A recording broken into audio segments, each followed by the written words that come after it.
Sahabat Shalom, Bapak Yahweh memberkati kita sekalian. Haleluya. Malam hari ini Bapak Ibu Saudara sekalian, kita akan bersama-sama mendengarkan firman Tuhan. Dan kita juga akan belajar dari satu jemaat Tuhan yang ada di Asia Kecil, yaitu Kahal Smyrna atau Jemaat Smyrna. Mari kita bersama-sama membuka kitab suci kita di dalam kitab Gilyahna atau kitab Wahyu pasal kedua, ayat yang ke-8 sampai dengan yang ke-11. Saudara kalau membawa kitab suci atau handphone suci, saudara buka semua supaya nanti saudara ngerti pesan firman-Nya apa pada malam hari ini. Gilyahna atau Wahyu pasal kedua, ayat yang ke-8 sampai dengan yang ke-11. Di situ dikatakan, dan tuliskanlah hal-hal ini kepada malaikat kehilat orang-orang Smyrna. Dia yang pertama dan yang terakhir, yang pernah mati tetapi sudah hidup lagi mengatakan, aku tahu perbuatan-perbuatan dan kesukaran dan kemiskinanmu, padahal engkau kaya. Juga hujatan dari mereka yang menyebut diri mereka Yehudi, padahal bukan. Malah sebaliknya, mereka adalah sinagog setan. Janganlah engkau takut terhadap apa yang akan segera engkau derita. Lihatlah si setan akan segera menjebloskan dari antara kamu ke dalam penjara, agar kamu dicobai dan kamu akan mengalami kesukaran selama 10 hari. Jadilah setia sampai pada kematian, dan aku akan memberikan kepadamu mahkota kehidupan. Siapa yang mempunyai telinga, biarlah dia mendengarkan apa yang Ruh katakan kepada kehilat-kehilat. Siapa yang menang, ia sekali-kali tidak akan ditimpa oleh kematian kedua. Amin. Nah, Bapak Ibu Saudara sekalian, kalau kita coba bandingkan ayat-ayat yang membahas ketujuh jemaat Tuhan yang ada di Asia Kecil ini, saudara. Ayatnya jemaat Smyrna itu yang paling sedikit ayatnya, saudara. Cuman 4 ayat. Dari ayat 8 sampai ayat 11. Sedangkan ayat-ayat yang membahas 6 kehilat lainnya, paling sedikit itu ada 6 ayat. Bahkan ada yang sampai 10-11 ayat. Tetapi jemaat Smyrna itu hanya dibahas dengan 4 ayat. Nah, tetapi sekalipun ayat-ayat yang membahas jemaat Smyrna ini paling sedikit, tetapi rupanya ketika kita coba mempelajari sejarah dan ketika kita coba mempelajari latar belakang jemaat di Smyrna, di situ kita akan mendapatkan banyak hal dari jemaat ini, saudara. Di sini, saudara, ada beberapa hal tentang jemaat Smyrna yang perlu kita ketahui. Yang pertama, Smyrna atau sekarang disebut dengan Izmir, itu kota yang terletak kurang lebih sekitar 60 km di sebelah utara Efesus. Dari ketujuh kota jemaat Elohim atau jemaat Tuhan, Smyrna itu kota yang paling kaya.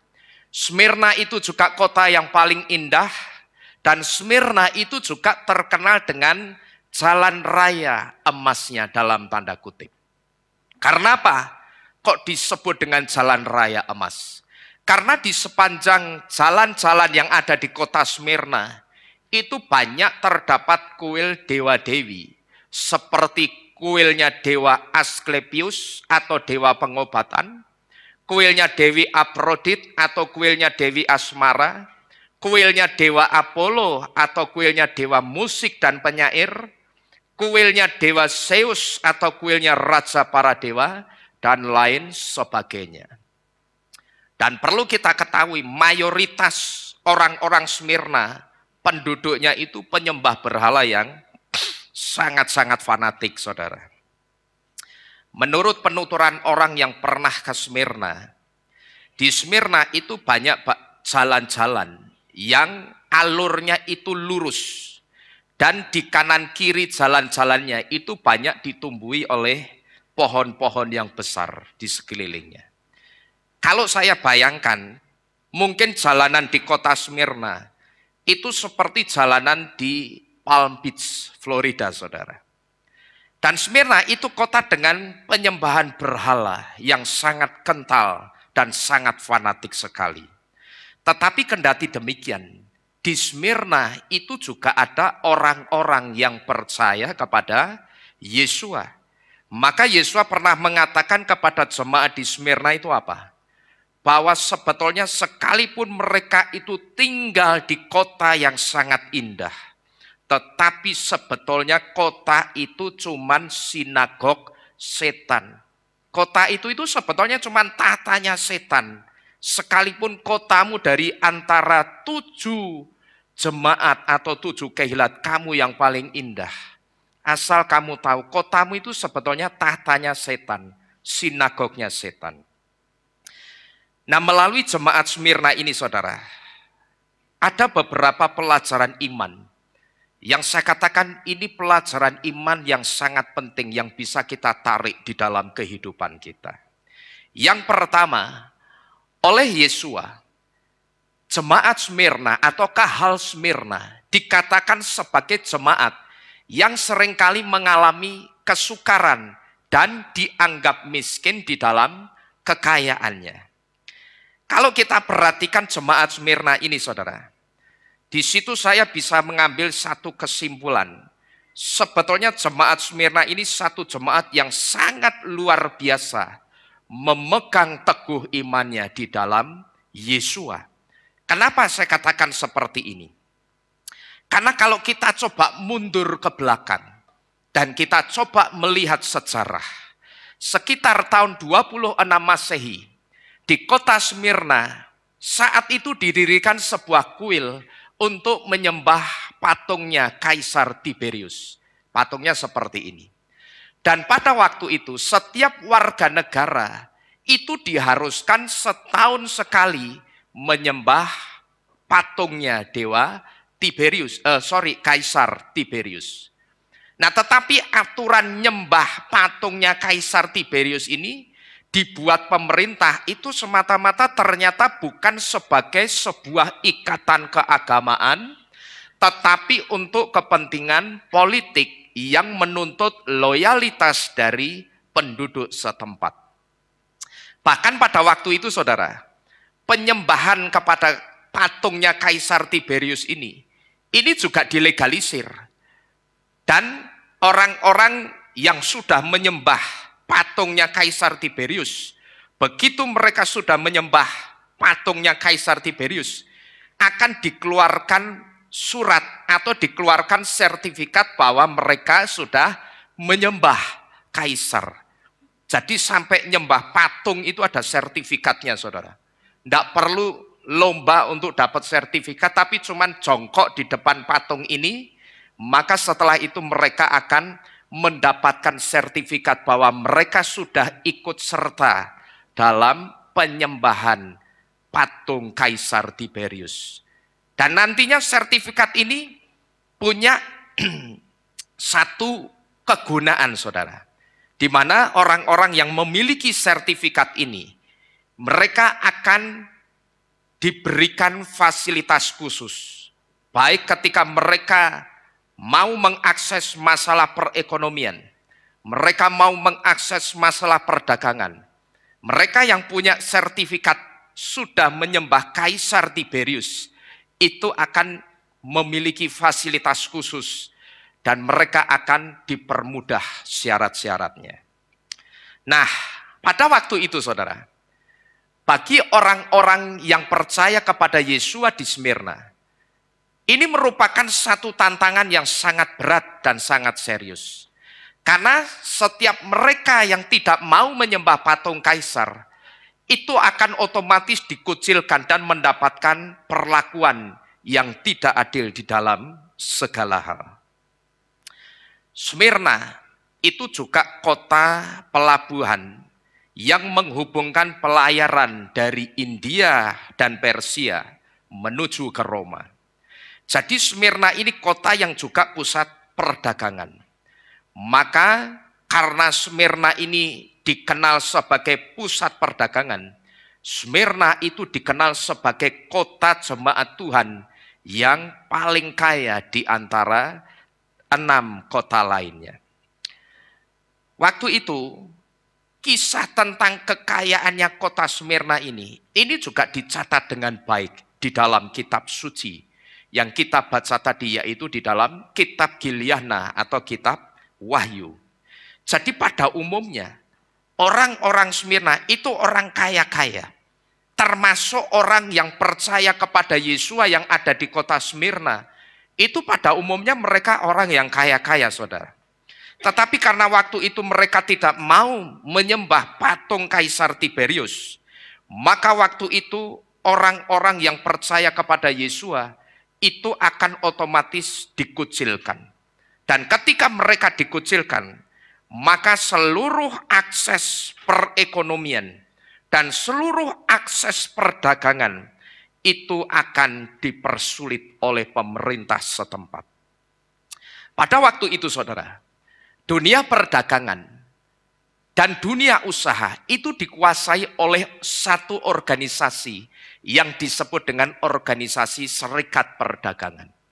Jadi kalau jemaat Smyrna ketahuan bahwa mereka itu orang-orang yang percaya kepada Yesua, maka usaha mereka itu akan diboikot oleh serikat dan itu akan membuat usaha mereka tidak bisa berjalan dengan baik. Waktu itu, saudara, misalkan jemaat Smyrna ini punya satu pabrik dan punya pegawai, maka ketika pabrik ini akan mengurus perizinan ini itu, maka perizinannya itu akan dipersulit. Dan tidak hanya berhenti sampai di situ. Seluruh pegawai pabriknya jemaat Smyrna ini akan digebyah. Dianggap bahwa kamu semua yang bekerja di pabriknya orang-orang yang percaya Yesua, itu berarti kamu juga orang yang percaya Yesua. Sekalipun sebetulnya yang kerja di pabrik itu pegawainya tidak semuanya orang yang percaya Yesua. Tapi ketika mereka ketahuan kamu kerja di pabrik miliknya orang yang percaya Yesua, berarti kamu itu juga termasuk orang yang percaya Yesua. Dan setelah itu, orang-orang yang bekerja di pabrik miliknya orang-orang yang percaya Yesua atau miliknya jemaat Smyrna ini akan ikut dikucilkan juga sama seperti pemiliknya atau pemilik pabriknya yang dikucilkan. Belum berhenti sampai di situ, saudara. Nanti ketika anak-anak mereka sekolah dan ketika mereka pergi ke pasar dan ke rumah sakit, maka di situ mereka juga akan mendapatkan satu perlakuan yang tidak sebagaimana mestinya. Mereka tidak akan mendapatkan fasilitas dan pelayanan yang sama seperti orang-orang Smyrna lainnya. Bahkan tidak jarang ketika saya membaca sejarah ini, saudara, sampai ada orang-orang yang percaya Yesua yang ketika mereka sakit dan rumah sakitnya itu ngerti kalau ini orang yang percaya Yesua dan tidak mau menyembah patungnya Kaisar Tiberius, maka rumah sakit itu tidak mau melayani orang-orang yang percaya Yesua ini. Sekalipun itu cuman karyawan pabriknya jemaat Smyrna, tapi kalau ketahuan kamu kerja sama pemilikmu itu orang yang percaya Yesua, kamu akan dianggap sama pemerintah itu juga orang yang percaya Yesua. Nanti begitu mereka sakit, mereka ke rumah sakit, mereka tidak akan dilayani sama sekali. Jadi kalau saya bayangkan jemaat Smyrna ini, saudara, mereka ini orang kaya tapi tidak seperti orang kaya. Karena apa? Karena kekayaan mereka secara tidak langsung itu seperti dibekukan oleh pemerintah pada saat itu. Mereka punya uang, tetapi uang mereka tidak bisa dipakai untuk aktivitas ekonomi yang sebagaimana mestinya. Mereka punya uang juga, tetapi uang mereka tidak bisa mereka pakai untuk bisnis atau dagang sebagaimana mestinya. Akses keuangan mereka itu sudah dibatasi oleh pemerintah. Dan kalau kita perhatikan, saudara, ini kejadiannya ribuan tahun yang lalu. Tetapi kalau kita perhatikan hal-hal seperti ini, pembatasan-pembatasan keuangan kita, sebentar lagi saudara suka atau tidak, kita akan mengalaminya. Ketika apa? Ketika kita tidak punya, sama seperti yang tidak dimiliki jemaat Smyrna. Tidak punya sertifikat apa tadi? Tidak punya sertifikat penyembahan Kaisar Tiberius. Kalau dulu tidak punya sertifikatnya penyembahan Kaisar Tiberius. Tapi kalau sekarang orang tidak punya surat vaksin, orang akan kesulitan. Dan itulah yang menggenapi kitab Gileana 13 ayat 18. Orang yang tidak memiliki tandanya binatang buas, maka dia tidak akan bisa membeli atau menjual. Coba saudara renungkan, sama atau tidak saudara? Sama. Jadi apa yang terjadi nanti ke depannya, itu sudah terlebih dulu terjadi ribuan tahun yang lalu. Dan ini mesti digenapi. Kalau dulu sudah terjadi, akan ada penggenapannya. Sama seperti halnya penebusan bangsa Israel di tanah Mitsraim. Waktu itu cara Bapak Yahweh menebus bangsa Israel di tanah Mesir, itu pakai apa? Pakai 10 tulah. Maka sekarang pun 8 dari 10 tulah itu sudah terjadi kembali di dunia ini. Satu di antaranya, sekitar tahun 2017 yang lalu, air di Sungai Nil itu warnanya berubah menjadi merah lagi.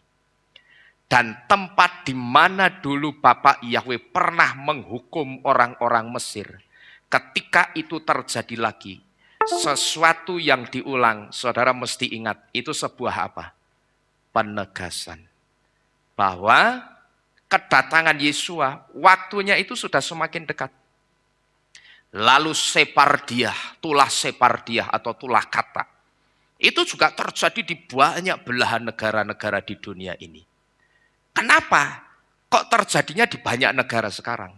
Karena yang sedang ditebus Bapak Yahweh itu goyim, bangsa-bangsa, banyak bangsa. Satu atau banyak bangsa?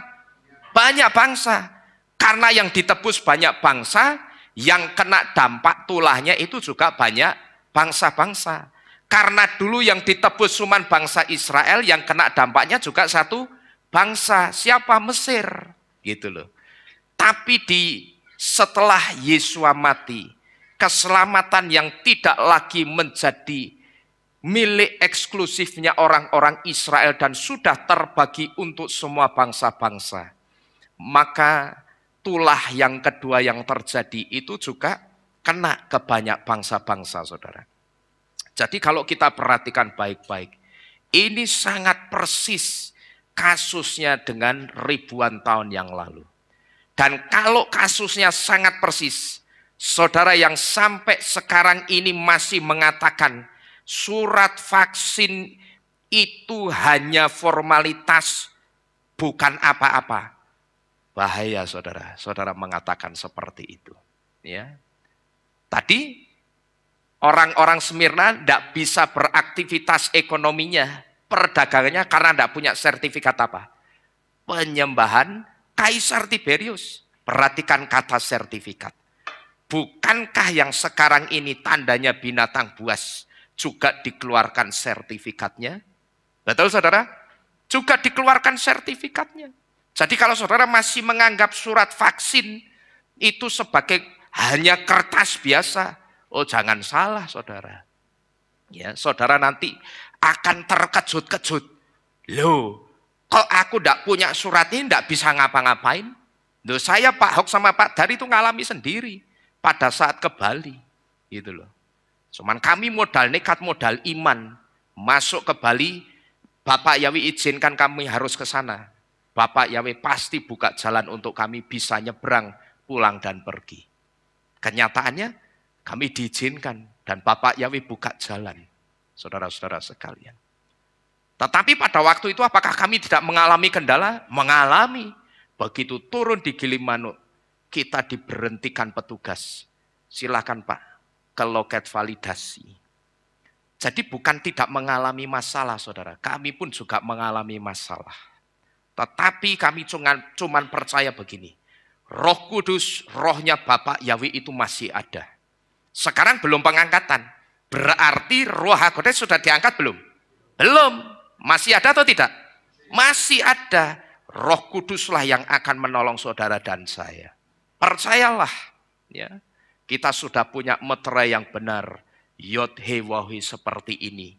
Di dahi kita. Nah itu jangan diganti macam-macam.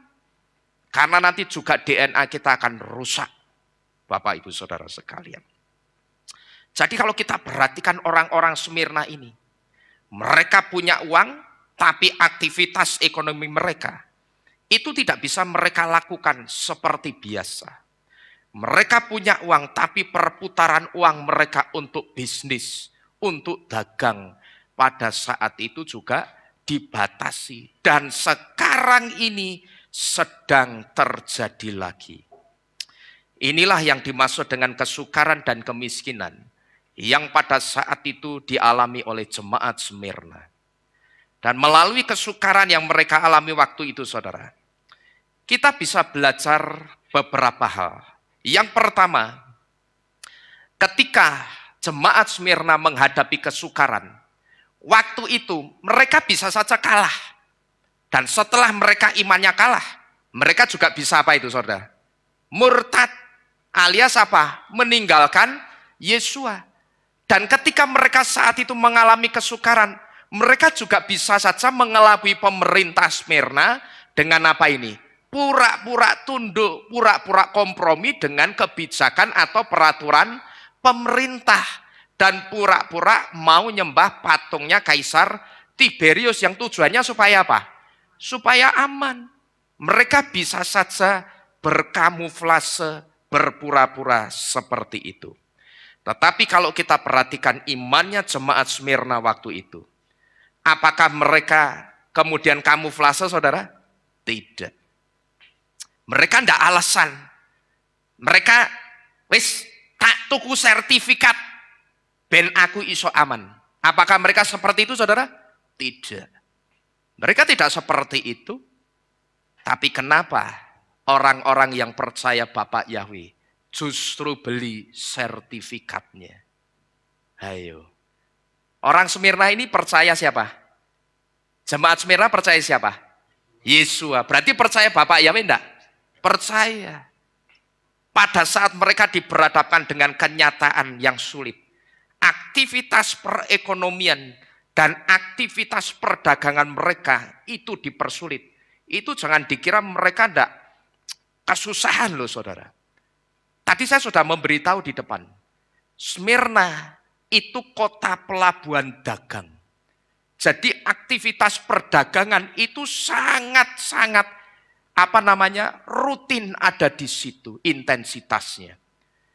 Artinya kalau itu tidak mereka manfaatkan untuk mereka dagang, mereka akan rugi.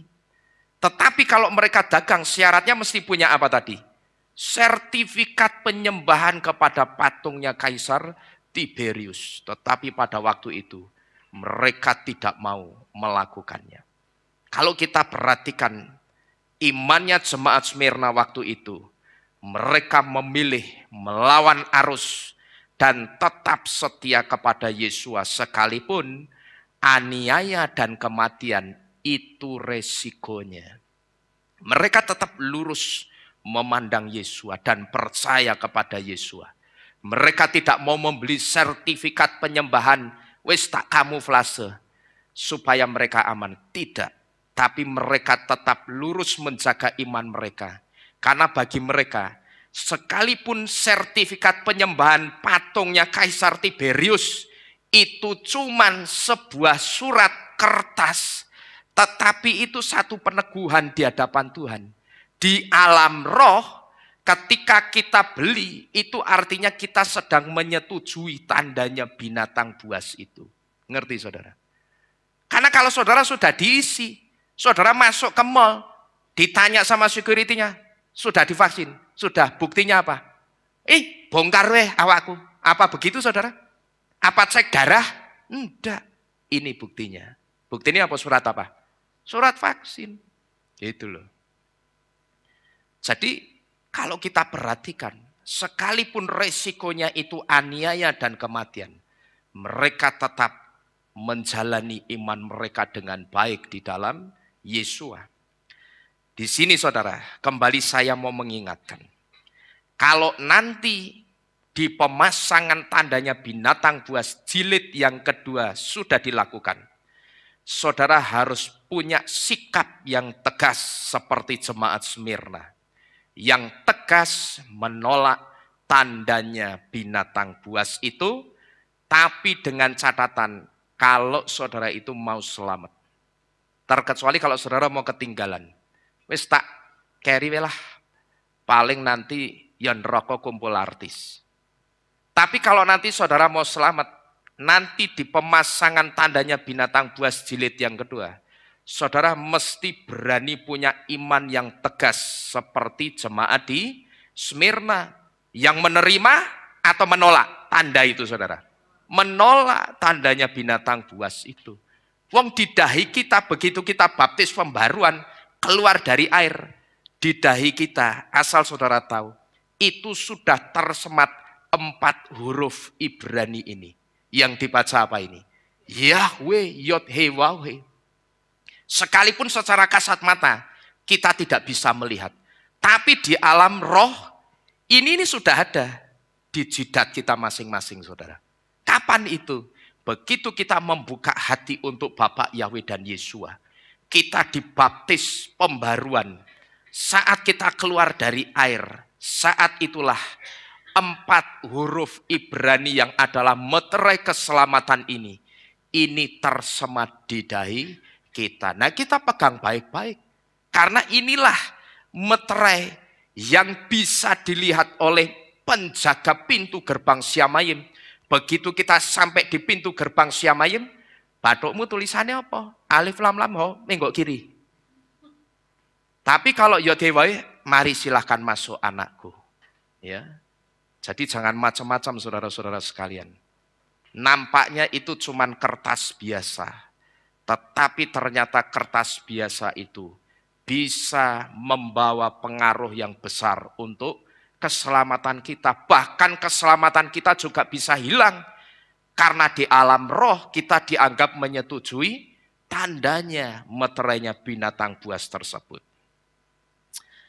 Jadi kembali saya mau mengingatkan, kalau nanti di pemasangan tandanya binatang buas jilid kedua, kan ini konon katanya sudah ada rumor akan ada yang namanya disease X.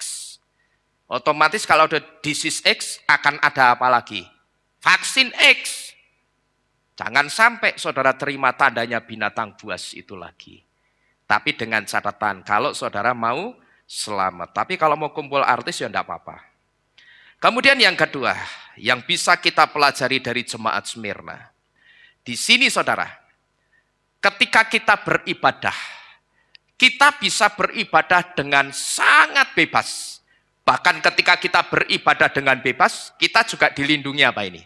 Undang-undang. Tidak seperti jemaat Smyrna dulu. Jadi, mumpung ibadah itu suatu kebebasan, pakailah kesempatan ini baik-baik sebelum ketemu Tuhan itu dilarang, saudara. Karena cepat atau lambat, masa kesukaran itu pasti datang. Kenapa saya katakan begini? Suatu saat nanti, saudara boleh percaya atau tidak. Tetapi apa yang saya katakan ini sudah ditulis di dalam kitab suci.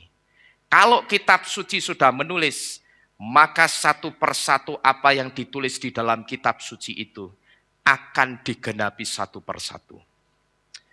Kenapa saya mengatakan seperti yang saudara lihat di depan ini? Suatu saat nanti itu akan datang masanya. Orang kepingin beribadah, tetapi dia harus naik-naik ke puncak gunung yang tinggi. Suatu saat nanti akan datang masanya. Orang kepingin beribadah, mereka harus sembunyi-sembunyi di dalam goa, dan suatu saat nanti akan datang masanya. Orang kepingin beribadah, itu mesti masuk ke lorong-lorong yang sempit, yang sangat pengap dan bau. Untuk cuman bisa apa? untuk bisa ketemu dengan Tuhan, mereka itu harus naik ke gunung-gunung yang tinggi. Mereka harus mencari gua-gua untuk bisa sembunyi-sembunyi beribadah.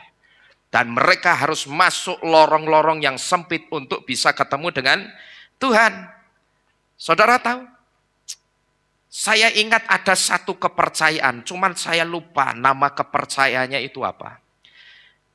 Cuman kepercayaan itu begini saudara. Kepercayaan itu mengharuskan jemaatnya kalau mau ibadah atau mau ketemu Tuhannya. Begitu jemaatnya itu berangkat dari rumah untuk ibadah. Terus nanti begitu jemaatnya itu sudah kurang jaraknya 100 meter dari tempat ibadahnya. Jemaatnya itu tidak boleh jalan sambil berdiri ngeloyor terus begini. Tidak boleh, sampai di tempat ibadahnya tidak boleh. Tapi begitu sudah jarak 100 meter dengan tempat ibadahnya, jemaatnya itu harus jalan jongkok dan jalan berdiri.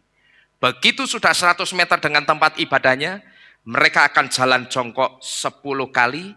Setelah itu mereka berdiri jalan biasa 10 langkah juga.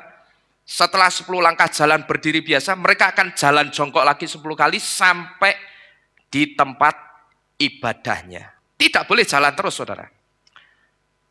Saudara dan saya, kita di tempat ini pernah disuruh seperti itu enggak sama Yesua? Jemaat Keilat Mawar Sharon, kamu nek meh mangkat ibadah, tekan pertigaan Rinjani, jangan jalan ya, mobil diparkir tuh di pinggir jalan Es Parman, terus jalan jongkok dari sana ke Keilat. Pernah Yesua ngomong seperti itu saudara? Tidak pernah. Tetapi kenapa? Terkadang masih ada di antara kita yang malas beribadah. Kenapa masih ada di antara kita yang lebih berat matanya untuk tidur, terutama kalau pas ibadah apa? Rison. Kenapa masih ada orang yang berat matanya untuk tidur? Dan kenapa juga masih banyak orang anak-anak Bapak Yahweh yang lebih berat pekerjaannya dan lebih berat pelesirannya ketimbang ketemu Bapak Yahweh dulu. Ya, kalau kita perhatikan, kita di tempat ini bisa ibadah itu sangat bebas. Bahkan ketika kebebasan kita beribadah, itu juga dilindungi dengan undang-undang. Artinya kalau sampai ada orang yang ganggu kita ketika kita beribadah, orang yang ganggu itu akan kena pasal. Gitu loh. Tapi kalau di Smyrna dulu justru bagaimana? Pemerintahnya yang ganggu. Malah pemerintahnya yang mempersulit. Orang Smyrna dulu tidak bisa beribadah seperti kita bebas begini, tidak bisa saudara. Nah kita yang bebas, tetapi kenapa seringkali saya perhatikan, masih ada orang yang berat matanya untuk milih tetap tidur. Masih ada yang berat untuk tetap ngeringkel di kasurnya ketimbang beribadah. Lebih berat pekerjaannya, lebih berat pelesirannya. Ini kalau dalam hal kita beribadah. Demikian pula dengan uang yang kita miliki saat ini saudara. Zamannya jemaat Smyrna dulu. Jemaat Smyrna tadi dikatakan apa saudara? Jemaat Smyrna itu kaya, tapi tidak seperti orang kaya. Mereka punya uang, tapi seperti orang yang tidak punya uang. Tetapi kita patut bersyukur Bapak Ibu Saudara sekalian. Karena kita yang ada di sini, uang kita itu mau kita pakai untuk apapun, itu selalu bisa. Ketika saya menerima persembahan dari siapapun yang mengasihi pekerjaan Tuhan di tempat ini, dan ketika uang persembahan itu saya pakai, saya belanjakan untuk membeli perkakas rumah Tuhan, seperti beli AC, seperti beli komputer, seperti beli perkakas-perkakas lainnya, beli keyboard ini. Ketika saya belanjakan uang persembahan itu untuk pekerjaan Tuhan di tempat ini, sampai detik ini tidak ada sepeser pun uang persembahan yang saya belanjakan untuk perkakas rumah Tuhan yang ditolak sama penjualnya. Itu tidak ada. Bahkan tidak jarang ketika pemilik tokonya itu tanya, ini untuk apa Pak belanja barang-barang sebanyak ini? Lalu di situ saya jawab pertanyaannya, oh ini untuk pelayanan di gereja. Tidak jarang bahkan sang pemilik tokonya kemudian memberikan diskon tambahan. Kasih potongan harga tambahan, saudara. Ya. Nah ini artinya kita yang hidup di sini, ini tidak mengalami kesulitan apapun ketika kita pakai uang kita. Sekalipun kita orang-orang yang percaya kepada Yesua, kita di dunia ini tidak menyembah Tuhannya agama mayoritas. Ya toh? Kita kan tidak menyembah Tuhannya agama mayoritas. Betul saudara? Tapi apakah kalau kita tidak menyembah Tuhannya agama mayoritas, lantas uang kita jadi dipersulit sekarang? Tidak. Gitu loh. Tetapi satu hal yang harus kita tahu. Cepat atau lambat, akan datang masanya di mana orang itu akan kesulitan membelanjakan uangnya untuk semua keperluannya hanya karena apa? Orang itu ketahuan dia orang yang percaya Yesua. Ini akan datang masanya, saudara. Saudara boleh buktikan nanti suatu saat. Uang kita yang sangat banyak itu akan tidak ada artinya apa-apa. Begitu kita ketahuan, oh ternyata kamu orang percaya Yesua, kamu orang percayanya Bapak Yahweh, sorry, uangmu tidak bisa dipakai untuk bertransaksi. Saudara boleh percaya atau tidak? Kapan itu? Ketika New World Order nanti sudah totalitas dijalankan sepenuhnya. Kalau sekarang kan masih mintip-mintip. New World Order-nya itu masih mintip-mintip. Masih seperempat-seperempat, masih setengah-setengah dijalankan. Tapi nanti ketika New World Order itu dijalankan sepenuhnya, saat itulah orang yang percaya Yesua, dia mau sekaya apapun, saat itu orang itu tidak akan kelihatan kaya. Karena apa? Karena uangnya tidak berlaku. Kalau uangnya itu tidak mau diatur sama si anti Hamasyah, maka uangnya tidak akan berlaku. Ini persis sekali lagi kejadiannya seperti jemaat di mana tadi?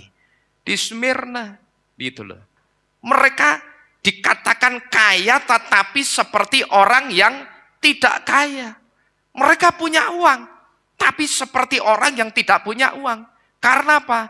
Aset mereka, uang mereka itu dibekukan sama pemerintah. Hanya gara-gara mereka tidak punya sertifikat penyembahan Kaisar Tiberius. Nanti di dunia yang sekarang sedang kita hidupi, kita pun akan melihat yang seperti itu. Cuman yang jadi iman saya, dan itu harus jadi iman saudara juga. Sebelum semuanya itu totalitas terjadi, kita harus percaya Yesus sudah datang menjemput saudara dan saya. Amin. Kita mesti percaya ini, saudara. Jangan malah iman kita seperti orang yang apa? Bingung beli tanah di mana-mana. Loh, beli tanah itu enggak apa-apa. Loh kan gua apa? Nanam-nanam, nandur-nandur. Buat jaga-jaga kalau tidak terangkat. Lah ini yang ngawur. Sing ngawur ini, ya nandur terus.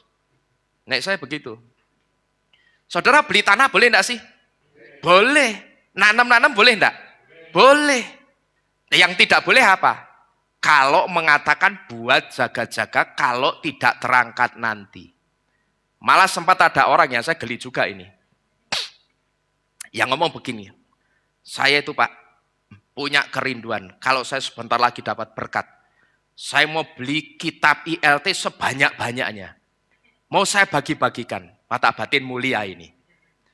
Cuman endingnya, itu saya mau tak bagi-bagikan ke orang-orang yang percaya Bapak Yahweh yang nanti tidak terangkat Pak. Jadi supaya kalau mereka tidak terangkat, mereka masih bisa mendapatkan kekuatan dari membaca kitab suci.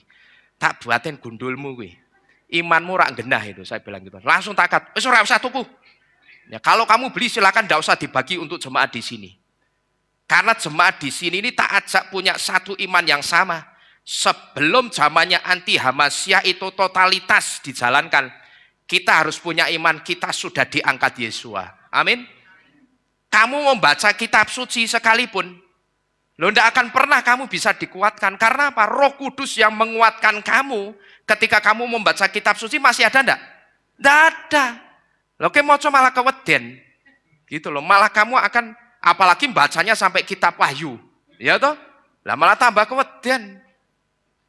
Saya cuma berpikir, saya jadi khotbah kurang keras apa sih? Kok masih bisa berpikir seperti itu? Terus saya kata, wes enggak usah kamu beli untuk jemaat di sini. Saya bilang begitu. Kalau mau bagi jemaat yang lainnya silahkan, tapi untuk di sini enggak usah. Karena kami yakin pada saat Yesus sebentar lagi tidak datang lama lagi, kami imannya diangkat Yesus. Ya juga mau Bapak juga harus punya iman seperti itu. Ya, boleh. Sekarang waktunya kalau mau bagi-bagi sekarang. Supaya orang-orang yang belum kenal juru selamat yang benar, jadi ngerti juru selamat yang benar. Dan mereka percaya dan menerima Yahweh dan Yesus sebagai Tuhan dan juru selamatnya. Tapi kalau mau bagi, buat cadangan nanti kalau pas tidak terangkat biar mereka bisa baca. Nah kan ini saya mau handphone suci. Ya toh, buat apa? Sekarang aja coba kita hitung. Di sini masih ada enggak yang bawa buku kitab suci? Coba tolong angkat tangan, masih ada enggak yang bawa kitab suci dalam bentuk buku? Masih ada? Enggak ada ya? Sekarang semuanya sudah handphone suci kabeh loh. Ya toh, handphonenya sekarang suci-suci loh. Iya, handphone suci, bukan kitab suci lagi, bukan buku suci, saudara. Jadi uangnya itu nanti tidak akan berlaku. Sekalipun orang yang percaya Yesus itu kaya raya. Di situ mereka nanti akan kelihatan tidak seperti orang kaya kalau uangnya itu tidak mau diatur sama si anti Hamasiah. Ini persis seperti kejadiannya jemaat di Smyrna dulu. Di sini saudara, dalam hal ini saya tidak mengatakan kepada saudara, wah kalau begitu sekarang berikan uangmu untuk kehilat, untuk gereja. Tidak. Tetapi saya hanya ingin memberitahu, apapun yang sekarang ada pada saudara, baik itu pikiran saudara, itu tenaga saudara, itu uang saudara, lalu talenta saudara, apapun itu yang kita miliki, pakailah juga itu untuk kemuliaannya Bapak Yahweh. Karena apa? Sekali lagi nanti akan datang masanya, semua yang kita miliki bahkan termasuk pikiran kita, istilahlah, ya saya istilahkan pikiran itu kan seringkali kalau dibandingkan uang, kalau orang tidak bisa menempatkan hatinya yang netral dengan uang, nek ditakoni kan duit mbek pikiran gede mana? Mesti akan mengatakan apa? Gede duit teh. Aku ra iso mikir goblok ra apa-apa sing penting di duit. Kan begitu. Maka tak batin uang kertas itu tak batin hebat juga. Orang tidak bisa melihat apa-apa, tapi nek duit bisa ngerti. Terkadang saya heran juga. Memang uang itu punya power yang dahsyat. Orang tidak bisa nyium bau waktu COVID, nek ngambus duit ngerti, saudara. Saya heran di situ. Ya, penciuman saya hilang Pak, tapi nek ngambus duit orang hilang. Disodori sama-sama kertas. Saudara ngerti uang mainan toh? Anak-anak itu yang tulisannya uang mainan. Sodor ke taruh di hidungnya orang yang kena COVID. Bisa membedakan. Maka sekarang kalau kita renungkan, coba kalau apa yang kita miliki, pikiran, tenaga, talenta, uang kita tidak dipakai untuk kemuliaan Tuhan, terus mekan gopo, gitu loh. Kita nandon, kita nyimpen uang di bank sampai triliunan, tapi nanti begitu anti Hamasiahnya sudah mengeluarkan satu announcement, dia katakan mulai tanggal 1 bulan ini seluruh aset keuangan Anda akan diatur dalam satu atap yang sama. Samsat, sistem administrasi satu atap. Saudara menolak, saudara tidak akan bisa pakai uang saudara. Saudara lebih percaya atau tidak? Suatu hari kelak, ya kalau harapan saya kita tidak mendengarkan ini. Karena kita sudah terangkat, ya. Itu iman kita. Tapi saudara boleh percaya suatu saat akan ada pengumuman seperti itu. Mulai tanggal 1 bulan ini, seluruh aset keuangan saudara akan dikontrol dalam satu atap pemerintahan, administrasi satu atap. Saudara tidak mau ikut? Boleh-boleh saja. Tapi mohon maaf, kamu mau beli apa-apa? Kita beli bolang-baling, beli Pak. Berapa? 10.000. Begitu saudara bayar, oh maaf, sekarang bayarnya tidak pakai ini. Digital, saudara. Ayo bagaimana? Bolang-baling galundeng nganggone digital ya. Galundeng itu bahasa Kebumennya bolang-baling. Gitu loh. Nanti juga begitu, beli jungkruk, ngerti jungkruk? Lepet itu loh, lepet. Itu bahasanya orang Pati itu. Beli jungkruk masih kayak digital. Ya, bayangkan saudara, uang digital. Jadi dalam hal ini sekali lagi, saya tidak sedang mengatakan, ayo kalau begitu berikan uangmu untuk gereja, untuk gila, tidak. Bahkan saya katakan tidak hanya uang saudara, tapi apa yang saudara miliki, pikiran yang paling sederhana. Ya toh, dibanding uang, kalau orang, tadi saya katakan apa, tidak bisa netral hatinya dengan uang, kan kalau ditanya, ide-ide yang jenius sama uang, kalau menurut kamu gedean mana? Duit sing ketok, pikiran orang ketok. Kan begitu. Terus tenaga saudara, talenta saudara, harta saudara. Kalau sekarang tidak kita pakai untuk pekerjaan Tuhan, terus mau buat apa lagi? Gitu loh. Karena suatu saat nanti suka atau tidak akan datang masanya. Bahkan pikiran kita itu saudara, itu di zamannya anti Hamasyah. Pikiran kita itu juga tidak kepake. Karena yang dipakai pikirannya siapa? Ya pikirannya si anti Hamasyah. Program-programnya si anti Hamasyah. Saudara-saudara sekalian. Ini yang kedua. Kemudian yang ketiga. Kahal Smyrna atau jemaat Smyrna sering mendapatkan hujatan dari orang-orang yang menyebut dirinya Yahudi, padahal mereka sesungguhnya bukan Yahudi. Tetapi Yesus katakan mereka apa ini? Sinagog setan. Kenapa kok Yesus itu sampai menganggap orang-orang Yahudi pada waktu itu? Itu justru sebagai sinagognya setan. Di sini saudara jangan pernah berpikir kalau orang Yahudi itu pasti orang yang percaya kepada Yesus. Salah. Kalau pikiran saudara seperti ini, itu salah. Saudara jangan pernah berpikir kalau orang Yahudi itu pasti orang yang percaya Yesus. Tidak. Zamannya jemaat Smyrna dulu saudara. Waktu itu cukup banyak orang Yahudi yang tinggal di Smyrna. Dan orang-orang Yahudi yang pada waktu itu tinggal di Smyrna, itu bukan orang-orang biasa loh. Itu bukan orang-orang dari kalangan menengah ke bawah, bukan. Tapi orang-orang dengan taraf kehidupan yang mapan dan orang-orang yang kaya raya. Bahkan orang-orang Yahudi yang taraf kehidupannya mapan dan mereka kaya raya. Mereka tidak hanya mapan dan kaya raya. Tapi waktu itu mereka juga adalah orang-orang yang punya posisi dan kedudukan yang terhormat di dalam masyarakat. Cuman rupanya saat itu saudara, posisi terhormat mereka itu bukan mereka pakai untuk membantu orang lain, tetapi justru pada waktu itu kedudukan dan posisi terhormatnya itu justru dipakai untuk yang pertama apa? Menjilat pemerintah Romawi. Itu yang pertama. Kedudukannya yang prestis di tengah-tengah masyarakat itu justru dipakai untuk menjilat pemerintah Romawi. Lalu yang kedua, saya juga mencatat kedudukannya itu justru dipakai untuk menindas dan menyusahkan orang-orang yang percaya Yesus. Padahal mereka siapa? Orang-orang apa tadi? Yahudi. Jadi saudara jangan berpikir nek orang Yahudi itu mesti orang yang percaya Yesus, bukan. Tapi justru dari sini kita belajar. Mereka yang orang Yahudi justru yang punya kedudukan orang terpandang di tengah-tengah masyarakat. Justru terpandangnya mereka, kedudukan dan posisi mereka itu dipakai untuk menindas dan mempersulit orang-orang yang percaya Yesus. Satu di antaranya jemaat Smyrna. Caranya bagaimana? Caranya itu dengan menebar fitnah-fitnah keji untuk jemaat-jemaat Smyrna. atau untuk orang-orang yang percaya kepada Yesus.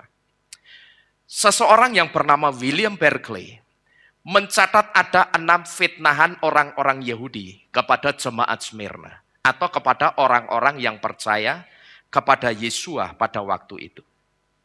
Fitnahan yang pertama dikatakan karena di dalam perjamuan kudus yang dilakukan oleh jemaat Smyrna itu ada kata-kata, inilah tubuhku makanlah dan inilah darahku minumlah. Maka orang-orang Yahudi yang punya kedudukan yang justru menindas jemaat Smyrna ini, mereka menyebarkan fitnah apa? Bahwa orang-orang yang percaya Yesus itu kanibal. Dan sejumlah kasus anak-anak yang hilang pada waktu itu dituduhkan kepada jemaat Smyrna dengan mengatakan apa? Bahwa orang-orang percaya Yesus telah memakan anak-anak tersebut. Hanya gara-gara apa? Jemaat Smyrna ketika mereka melakukan perjamuan roti tidak beragi, lalu di situ ada kata-kata, inilah tubuhku makanlah dan inilah darahku minumlah. Kemudian jemaat Smyrna itu dianggap kanibal. Lalu begitu ada kasus anak-anak kecil yang hilang, tuduhan kasus anak-anak kecil yang hilang ini diarahkan kepada jemaat Smyrna semua, saudara. Ini fitnahan keji yang pertama yang ditujukan kepada jemaat Smyrna pada waktu itu, Bapak Ibu Saudara sekalian. Lalu yang kedua, waktu itu jemaat Smyrna juga difitnah. Jemaat Smyrna juga mempunyai perjamuan kasih yang disebut dengan perjamuan agape. Lalu orang Yahudi menyebar fitnah bahwa jemaat Smyrna biasa mengadakan pesta seks di kehilat atau di gereja mereka. Jadi tidak hanya perjamuan roti tidak beraginya yang difitnah, tapi perjamuan kasih yang dilakukan Yesus setiap hari itu juga dijadikan bahan fitnahan. Kalau perjamuan roti tidak beragi itu kan pakainya roti tidak beragi. Yang dilakukan Yesus hanya pada saat perayaan roti tidak beragi. Tapi kalau yang dilakukan Yesus setiap hari itu bukan perjamuan kudus, tetapi disebut perjamuan apa itu? Kasih. Yang kalau di jemaat Smyrna, perjamuan kasihnya itu dikasih nama apa ini? Perjamuan agape, gitu loh. Nah, pada saat perjamuan kasih yang dimakan itu bukan roti tidak beragi, yang dimakan Yesus bersama murid-muridnya.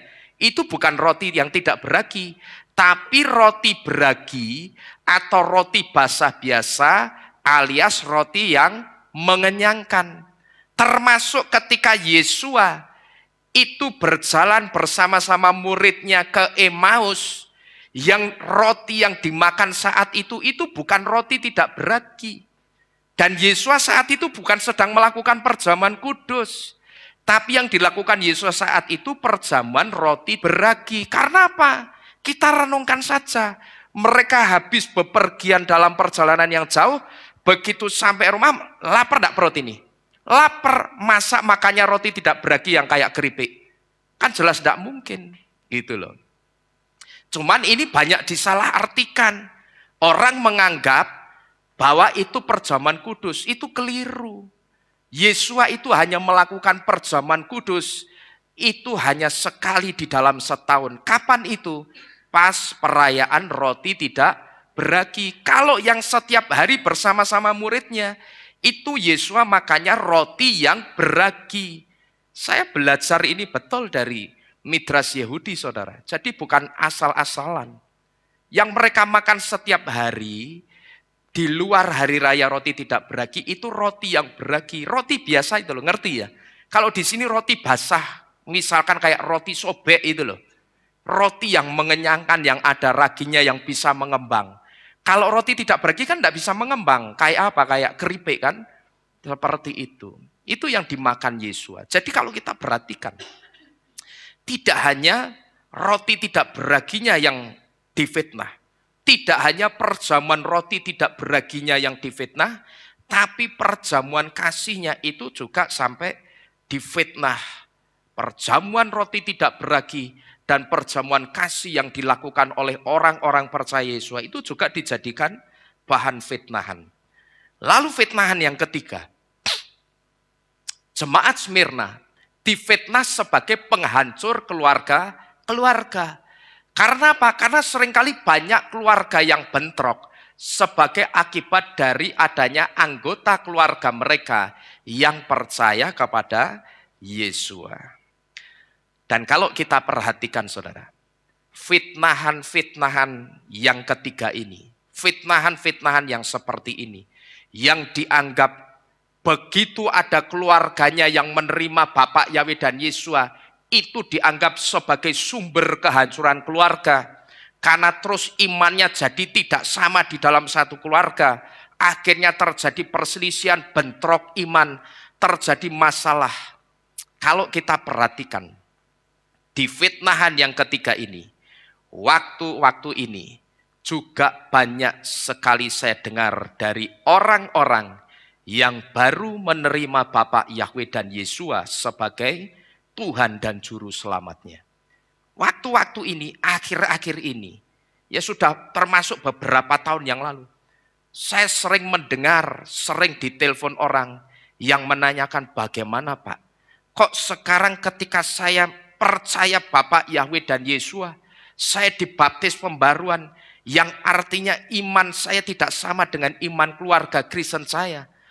Kenapa sekarang justru saya yang katanya punya Tuhan yang benar, tapi kenapa sekarang saya justru dimusuhi oleh keluarga saya?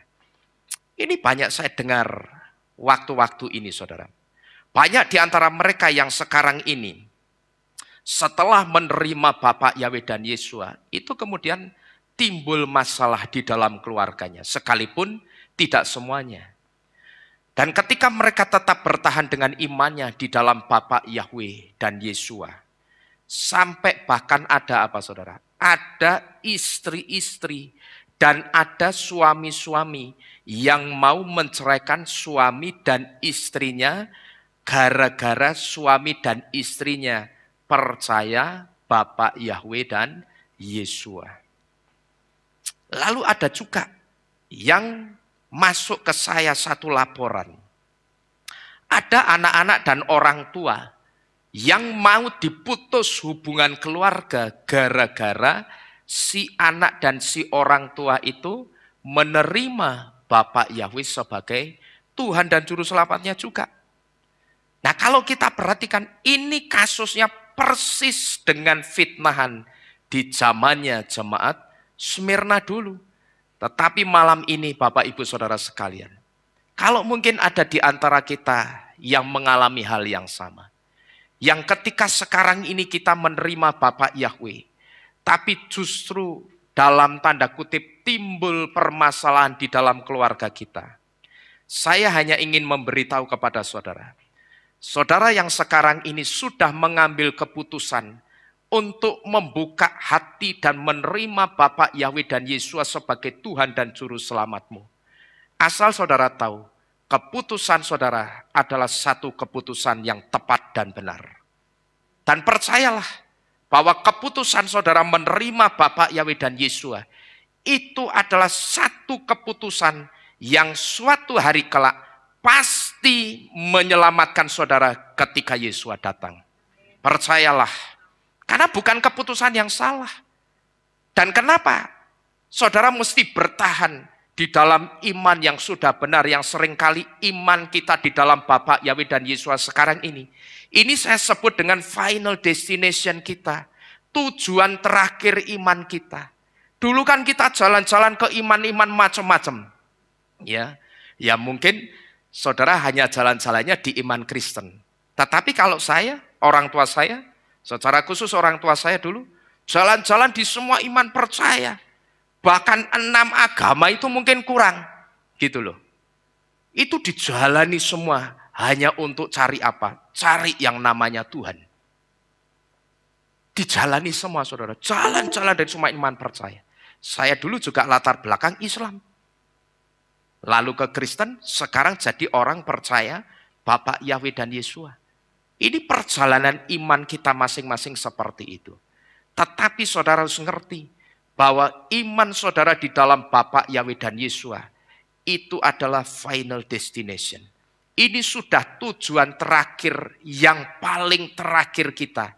Jangan sekali-sekali saudara mundur seperempat langkah saja ke belakang untuk kembali kepada nama Yesus dan nama Allah lagi. Karena saya sudah sering memberitahu. Ketika Kepa atau Petrus mengatakan, karena di kolong langit ini tidak ada nama yang lain yang daripadanya orang akan diselamatkan. Kata-kata diselamatkan itu ditulis dengan kata Ha-Yesuah atau kata Yesuah. Yang huruf Ibraninya seperti ini. Cuman ada tambahan satu huruf H seperti ini di belakang. Yesuah, ada H di belakang sini. Dan kalau kita perhatikan di dalam kata Yesuah itu ada nama siapa ini? Yesua. Nama Yesua atau nama Yesus? Yesua. Jadi Kepa atau Petrus itu sedang memberitahu nama yang menyelamatkan itu nama Yesua. Itu sudah tidak bisa ditawar. Gitu loh. Kita bersyukur. Kita memang dalam perjalanan iman kita termasuk saya. Dulu lahir baru lewat nama Yesus Kristus. Saya kan dulu lahir barunya di gereja di Pertigaan ini. GKI Reformed ini. Itu lewat nama Yesus Kristus begitu saya nyebrang dari Islam. Tetapi seiring berjalannya waktu, begitu saya menerima Bapak Yahweh, dibukakan pintu rahasia itu. Satu di antaranya rahasia yang saya lihat di balik pintu rahasia itu. Ternyata juru selamat yang benar namanya ini. Yesua. Bukan Yesus Kristus, saudara. Karena Yesua itu juga memiliki arti. Yahweh di huruf yodnya ini. Yahweh Mosua. Yang artinya Yahweh yang menyelamatkan. Jadi Bapak Ibu Saudara sekalian. Keputusan saudara menerima Bapak Yahweh dan Yesua itu sudah keputusan yang tepat. Jangan saudara mundur seperempat langkah pun, bahkan 1 inci ke belakang. Jangan sekali-sekali saudara mundur. Kenapa saya katakan? Dan juga saya juga harus memberitahu. Di saat saudara mengalami masalah, ketika saudara percaya kepada Bapak Yahweh, yang mungkin satu di antaranya masalah itu terjadi goncangan di dalam keluarga saudara. No problem. Itu tidak jadi masalah. Lah Bapak enggak ngalami, saya sih ngalami. Kenapa saya mengatakan seperti itu? Saudara mesti ingat, begitu saudara terima Bapak Yahweh dan Yesua, saudara tahu? Nama Yesua, saya pernah memberitahu dalam satu firman yang sudah saya upload di YouTube beberapa bulan yang lalu. Nama Yesua itu juga alat pengirian. Alat pengirian itu apa? Alat penampian. Sing kayak sekop bentuk apa namanya? Kayak trisula itu loh. Nama Yesua itu ternyata juga alat penampian. Dan ketika orang ditampi, yang namanya penampian mesti akan ada yang namanya apa ini? Goncangan. Dan di masa penampian ini, yang sedang digoncang, perhatikan baik-baik. Yang sedang digoncang di masa penampian ini adalah landasan kuat tempat kita berpijak. Pegang baik-baik. Yang sedang digoncang di masa penampian ini adalah landasan kuat tempat kita berpijak. Maksudnya apa? Kalau di kehilat atau di gereja, landasan kuat tempat kita berpijak itu di mana? Landasan kuat tempat orang berpijak di kehilat. Itu hubungan antara gembala dengan jemaat, hubungan antara gembala dengan pelayan Tuhan, hubungan pelayan Tuhan dengan jemaat, atau hubungan antar jemaat. Itulah landasan kuat tempat orang berpijak di kehilat. Nah itu digoncang. Maka saya di sini selalu tegas. Jemaat Tuhan di tempat ini tidak boleh terlibat utang antar jemaat. Tidak boleh. Karena apa? Utang itu juga alat penampian, saudara. Berapa banyak jemaat di gereja-gereja di luar sana Yang antar jemaatnya hutang. Terus apa? Ribut. Begitu ribut yang jadi kambing hitamnya siapa? Gerejanya. Kabur semua dari gereja gara-gara apa mau? Gara-gara utang. Hati-hati. Jadi itu landasan-landasan kuat tempat kita berpijak. Yang sekarang ini di masa winnowing time atau masa penampian ini, semuanya sedang digoncang. Nah, kita mesti hati-hati. Kita jaga baik-baik hubungan kita. Tetapi saya menyadari yang bisa menjaga, membuat kita tetap memiliki hubungan yang baik itu cuman kekuatan dari Roh Kudus. Maka yang selalu saya doakan, ikat kami Bapak Yahweh dalam satu ikatan, tali ikatanmu yang Engkau ikat kami itu tolong dikasih kuasa. Supaya tidak ada satu kekuatan apapun yang bisa memutuskan tali ikatan kasih persaudaraan di tempat ini. Itu yang selalu saya doakan. Karena apa? Saya itu punya satu kerinduan. Dan itu kerinduan saya dari dulu. Di dunia ini kumpul, di Syamayim nanti kita harus kumpul. Kita percaya, kita yang sudah ada ditambah lagi sama Bapak Yahweh. Sehingga nanti kita kumpul di Syamayim itu banyak. Ya, banyak orang. Nah, ini tali yang dikasih kuasa Bapak Yahweh untuk mengikat kita ini yang sedang saya doakan terus. Supaya jangan sampai putus. Sehingga tidak ada yang keluar dari kasih Bapak Yahweh. Itu yang pertama, yang digoncang. Kalau di Kehilat, landasan kuat yang digoncang itu hubungan kita ini saudara. Tetapi kalau di dalam rumah tangga, landasan kuat tempat kita berpijak yang digoncang apa? Hubungan suami dengan istri, hubungan orang tua dengan anak, hubungan mertua dengan menantu, dan sebaliknya. Itu yang sedang digoncang. Kita mesti ngerti, yang sudah saudara terima, Tuhan yang benar namanya siapa ini? Coba tolong dibaca. Yahweh dan Yesua. Dalam satu video pengajaran saya yang sudah saya upload di YouTube, saya pernah memberitahu. Nama Yesua itu ternyata satu di antara alat penampiannya. Kalau nama Yesus alat penampiannya, sedangkan nama Yesus sudah kita terima, berarti mesti akan ada apa? Penampian, ada goncangan. Jadi jangan heran, tidak usah kaget. Ya mungkin saya menyadari akan terkejut.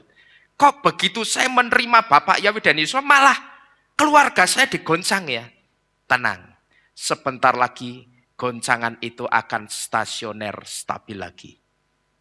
Dan percayalah bahwa keputusan saudara menerima Bapak Yahweh dan Yesua itu sudah keputusan yang paling tepat.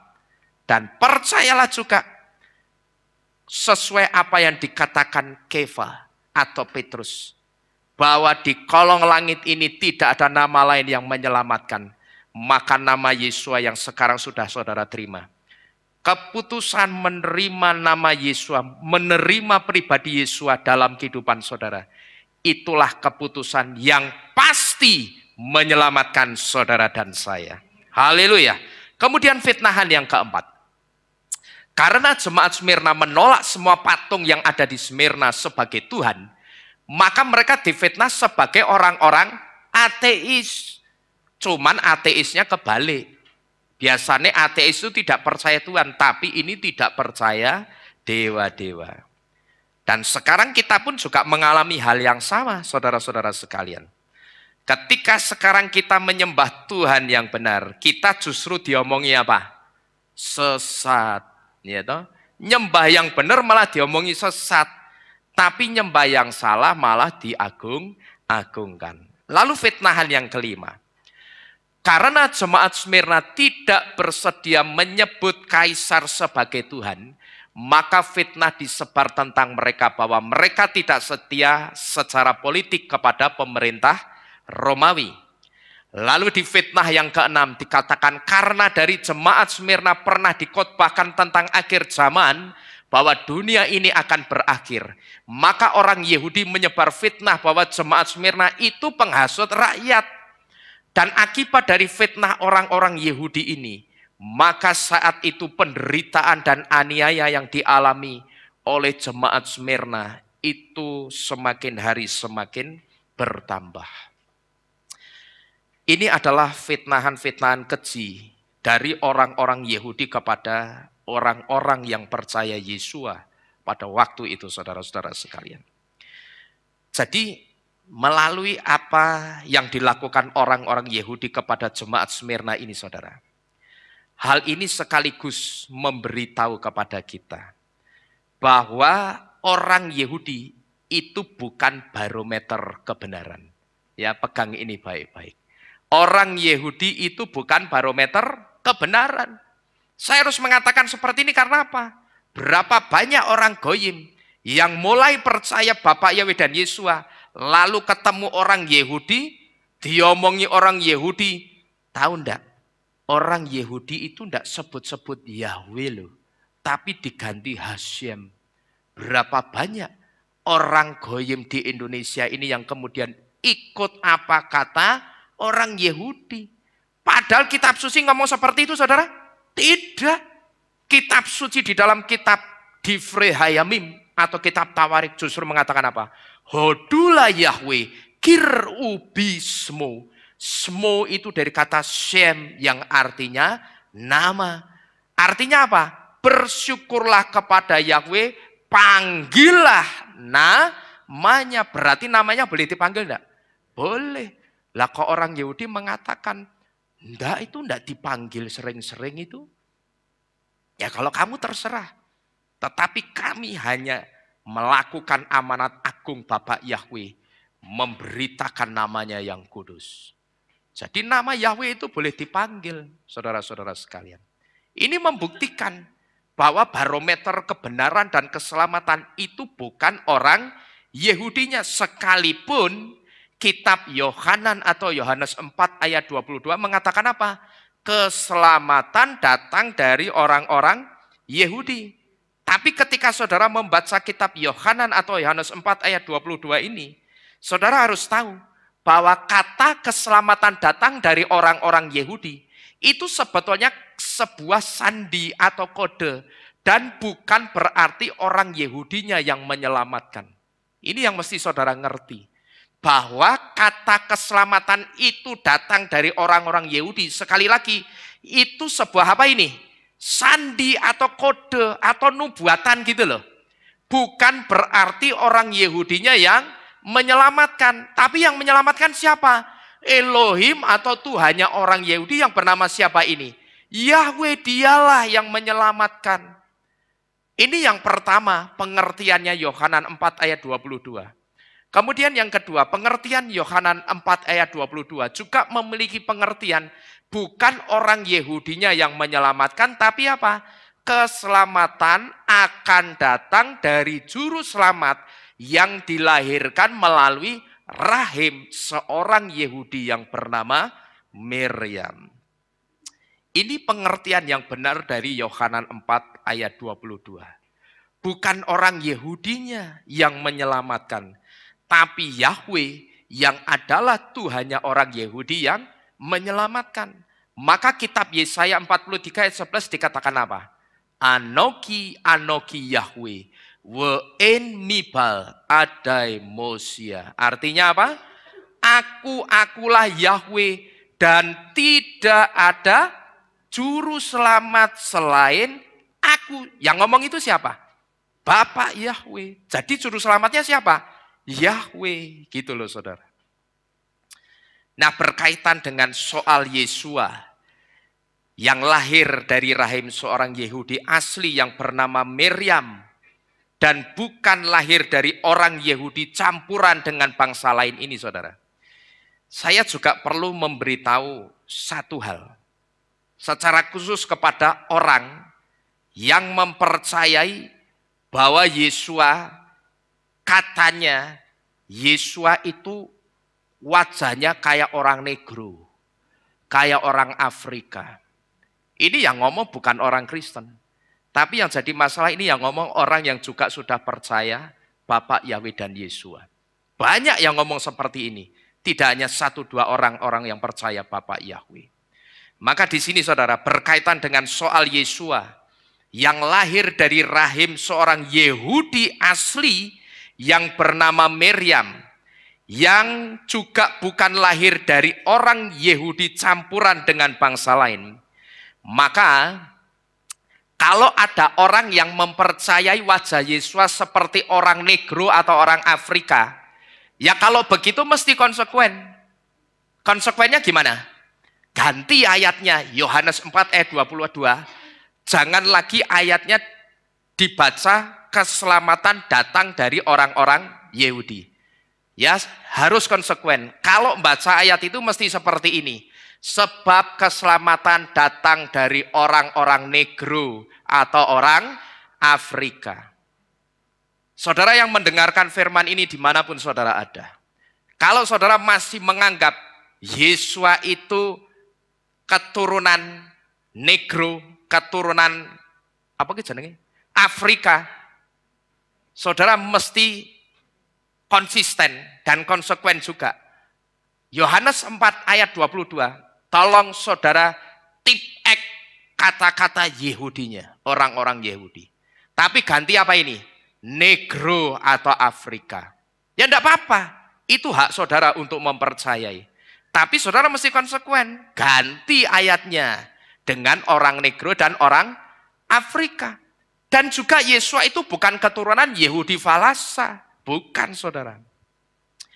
Saya ngerti, saya tahu memang ada kelompok orang-orang Yahudi yang disebut dengan Yahudi falasa. Yahudi falasa itu siapa? Yahudi falasa itu orang-orang Yahudi yang ada di Ethiopia yang notabene orang-orang Ethiopia itu berkulit hitam. Jadi orang-orang Yahudi falasa itu orang-orang Yahudi yang kawin campur sama orang Ethiopia. Kapan itu terjadinya? Pada saat orang-orang Yahudi itu terserak, bangsa Israel terserak ke seluruh belahan dunia ini. Satu di antaranya ada yang ke Ethiopia. Ke Indonesia ada enggak? Ada. Ke Ethiopia juga ada. Nah, yang kawin campur sama orang Ethiopia itu disebut dengan Yahudi falasa. Tapi masalahnya Yesua itu bukan hasil persetubuhan Miriam dengan orang manapun, gitu loh. Yesua itu bukan hasil persetubuhannya Miriam dengan orang manapun, bukan dengan orang Yahudi, apalagi dengan orang Ethiopia. Meneh-meneh karo wong Ethiopia, ora mungkin. Ya toh? Ini kan ngaco, saudara. Dulu juga ada yang ngomong, waktu apa namanya? Ini apa jenenge sing tabut perjanjian. Oh, tabut perjanjiannya sudah ketemu. Ternyata tabut perjanjiannya dibawa sama Yesua ke Tibet. Lah Yesua kawin untuk wong Tibet. Wah, ini kan ngawur tingkat tinggi gitu loh. Tapi anehnya, yang seperti ini justru banyak orang yang percaya juga. Sampai lalu pada saat itu kebohongan ini juga diteguhkan melalui satu film barat yang judulnya apa? Saudara tahu enggak? The Indiana Jones. Pernah dengar film Indiana Jones yang seri The Ark Covenant? Gitu loh. Kebohongan ini kemudian diteguhkan. Tabut perjanjiannya ketemu di satu negara. Cuman versinya kalau orang yang ngaco ini ngomongnya apa? Oh, tabut perjanjiannya ada di Tibet sama Yesua. Dan di situ ternyata Yesua kawin dapat orang Tibet. Anaknya Yibet jenenge. Masalahnya Yesua itu bukan hasil persetubuhan Miriam dengan orang manapun. Bukan, saudara. Bukan dengan orang Yahudi, apalagi dengan orang Ethiopia. Bukan. Tapi benih Yesua itu ditaruh langsung oleh Bapak Yahweh di dalam rahimnya siapa? Miriam. Jadi tidak mungkin Yesua wajahnya seperti di depan ini, tidak mungkin. Gitu loh. Tidak mungkin Yesua wajahnya seperti di depan ini, tidak mungkin.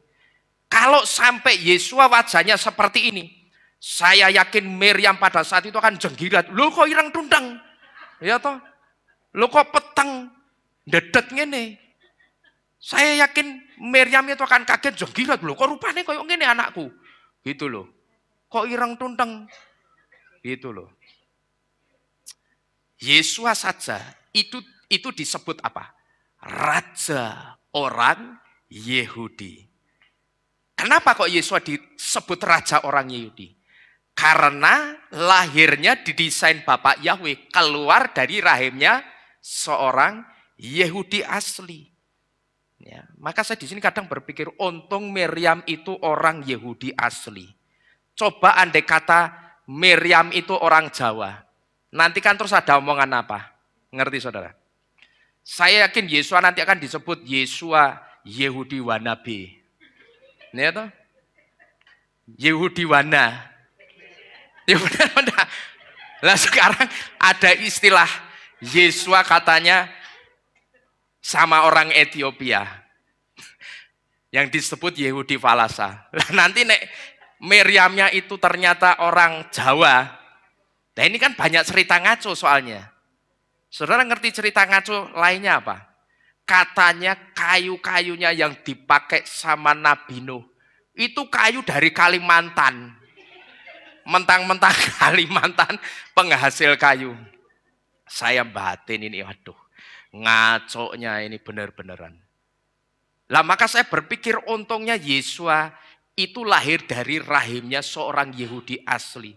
Untungnya Miriam itu orang Yahudi asli. Nek Miriam orang Jawa ndeles, nanti Yesua mesti akan dipanggil Yehudi Wana iki. Yehudi Wanabe. Ya sudah, biarkanlah kita kembali ke firman Tuhan ya. Kalau saudara mau percaya ini, ya silahkan percaya. Tapi sekali lagi, konsisten.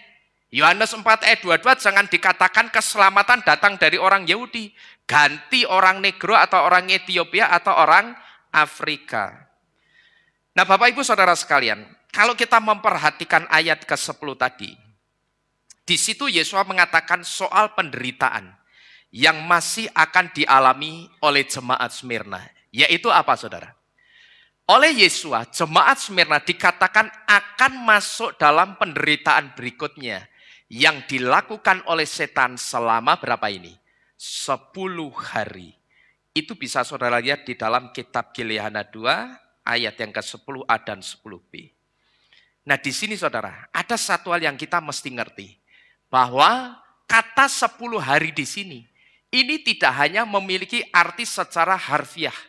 Tetapi kata 10 hari di sini, ini juga merupakan sebuah nubuatan yang merujuk kepada 10 masa penderitaan yang akan dialami oleh jemaat Elohim pada masa pemerintahan 10 kaisar Romawi, yang pada waktu itu ke-10 kaisar-kaisar Romawi ini anti sama siapa? Anti sama orang-orang yang percaya kepada Yesua. Siapa kaisar-kaisar itu? Yang pertama, ada yang namanya Kaisar Nero, yang menyiksa orang-orang Yahudi orang-orang yang percaya Yesua pada tahun 64 sampai 58 Masehi. Lalu Kaisar Neronya mati, diganti sama Kaisar Domitianus di tahun 90 sampai 95 Masehi. Lalu dilanjutkan Kaisar Trajan tahun 104 sampai 117 Masehi. Dilanjutkan Kaisar Marcus Aurelius tahun 161 sampai 180 Masehi. Dilanjutkan Kaisar Severus tahun 200 sampai 211 Masehi. Lanjut ke Kaisar Maximus 235 sampai 237 Masehi. Lanjut ke Kaisar Decius tahun 250 sampai 253 Masehi. Lanjut ke Kaisar Valerian di tahun 257 sampai 260 Masehi. Lalu dilanjutkan Kaisar Aurelian tahun 270 sampai 275 Masehi. Dan penyiksaannya itu kemudian dilanjutkan juga di zaman Kekaisaran Diokletian di tahun 303 sampai 312 Masehi. Dan pada kenyataannya di bawah pemerintahan 10 kaisar Romawi ini, waktu itu jemaat Tuhan menderita aniaya yang sangat besar dan tidak terkecuali juga jemaat Smyrna yang mengalaminya. Dan sejarah juga mencatat saudara, bahwa selama 10 periode kerajaan Romawi, dari Kaisar Nero sampai Kaisar Diokletianus, sebanyak 5 juta orang percaya Yesua itu mati secara martir. Baik mati dengan cara dibakar hidup-hidup, caranya gimana? Diikat di tiang lalu ditaruh kayu bakar di sekelilingnya. Lalu ada juga yang mati dengan cara digoreng di dalam wajan berisi minyak mendidih. Ada yang mati dengan cara dimakan singa yang sedang kelaparan dan dijadikan tontonan di arena. Ada yang orang percaya Yesus yang pada waktu itu mati dengan cara diikat di sebuah tiang lalu dibalut dengan apa?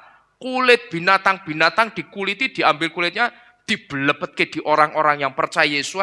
Terus anjing-anjing hutan yang kelaparan itu memang dingu, dipelihara kelaparan, dilepaskan. Otomatis akan ngejar orang-orang ini yang ada bau daging gitu loh, bau anyir, darah. Ada juga yang mati dengan cara disalib dan mati dengan cara direndam tir dulu, lalu dijadikan obor pada malam hari. Itu yang terjadi dulu, saudara.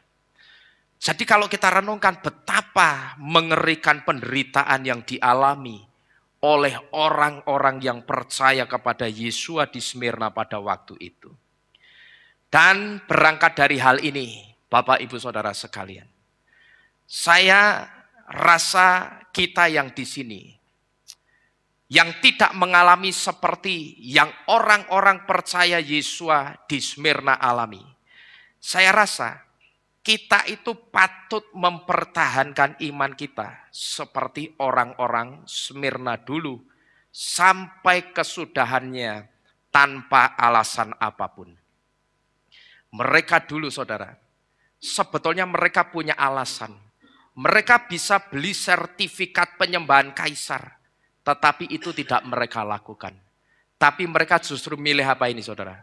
Mati dalam penyiksaan yang sangat keji. Nah, kalau kita tidak diperhadapkan dengan hal-hal yang demikian, kalau sampai ada di antara kita yang tidak bisa mempertahankan iman di dalam Bapa Yahweh dan Yesus, hanya satu kata, keterlaluan. Gitu loh. Mereka yang disiksa saja bisa mempertahankan imannya. Saudara tidak disiksa, kita tidak disiksa, kita mesti bisa lebih mempertahankan imannya. Jangan sampai hanya karena masalah perempuan, masalah laki-laki, masalah jodoh, kita jadi tinggalkan Bapak Yahweh dan Yesus. Gitu. Ini bukan alasan, saudara. Kenapa kita itu mesti bisa mempertahankan iman kita di dalam Bapak Yahweh dan Yesus? Yang saya sebut iman kita yang sekarang ini sudah final destination. Karena ketika kita bisa mempertahankan iman di dalam Yesus sampai kesudahannya, inilah yang akan saudara terima. Siapapun kita yang setia dengan iman kita di dalam Yesus sampai mati, atau sampai kedatangan Yesus, Ateret Hakayim atau mahkota kehidupan, sudah disediakan Bapak Yahweh untuk saudara dan saya. Dan kematian kedua itu tidak akan pernah punya otoritas kepada kita. Ini loh kenapa kita itu mesti mempertahankan iman kita. Terkadang saya renungkan orang-orang yang belum mati, tetapi hanya perkara jodoh, perkara pasangan. Bapak Yahweh-nya dijual, Yesuanya dijual. Otomatis kalau sudah dijual, Ateret Hakayim, mahkota kehidupan itu akan lepas dari orang tersebut. Ya, jadi sekali lagi, kenapa kita mesti bisa mempertahankan iman final destination kita, iman di tujuan terakhir kita di dalam Bapak Yahweh dan Yesus ini. Karena kalau kita sampai bisa menang mempertahankan iman kita, siapapun kita yang setia dengan iman kita di dalam Yesus sampai mati atau sampai kedatangan Yesus, saudara itu sudah dicepai, saudara sudah disediakan apa? Kita baca, Ateret Hakayim, apa itu? Mahkota kehidupan sudah disediakan untuk saudara dan saya. Dan tidak hanya itu, ayat 11 juga memberitahu kematian kedua itu tidak akan pernah menimpa kita. Kematian kedua itu tidak punya kuasa atas jiwa kita. Karena apa? Kalau kita sudah pakai Ateret Hakayim artinya apa? Mahkota kehidupan. Berarti yang akan melekat di dalam kehidupan kita apa? Kehidupan atau kematian? Kehidupan wong mahkota itu bicara tentang apa? Otoritas. Nah, kalau mahkotanya mahkota kehidupan, berarti kita itu dikasih otoritas dan dikasih privilege untuk hayim lanitsah, untuk hidup kekal bersama Yesus. Otomatis kalau kita sudah punya otoritas mahkota kehidupan, kematian yang kedua itu hanya akan dialami oleh orang-orang yang tidak mau percaya dan tidak mau menerima Bapa Yahweh dan Yesua. Maka kematian keduanya akan berlaku untuk orang itu. Tapi kalau saudara dan saya tetap bisa mempertahankan iman di dalam dua nama ini, Yahweh dan Yesua, kita itu dikasih otoritas kehidupan. Kamu tak kasih otoritas untuk hidup selama-lamanya. Otomatis kalau otoritas itu yang ngasih Bapa Yahweh dan yang dikasih itu otoritas untuk hidup atau kehidupan, ya mau ada kematian model apapun, kematian itu tidak akan punya kuasa atas tubuh dan jiwa roh kita. Karena kita sudah bersama-sama memakai mahkota kehidupan itu. Amin. Amin. Bapa Yahweh memberkati kita sekalian. Kita tunduk di dalam doa. Kita akhiri firman pada malam hari ini.